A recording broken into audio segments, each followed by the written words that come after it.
Rektor Universitas Hasanuddin, Unhas, Profesor Jamaluddin Jompa kembali maju dalam pemilihan rektor periode 2026 hingga 2030. Ia tercatat sebagai pendaftar pertama pada kontestasi tersebut.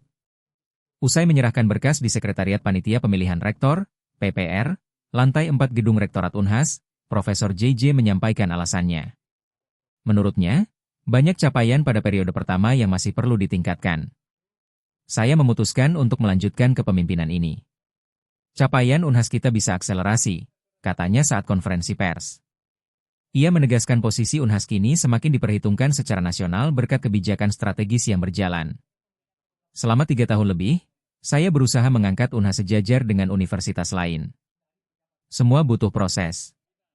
Kami putuskan melanjutkan kebijakan strategis dan memperbaiki hal-hal yang perlu dikuatkan, ucapnya.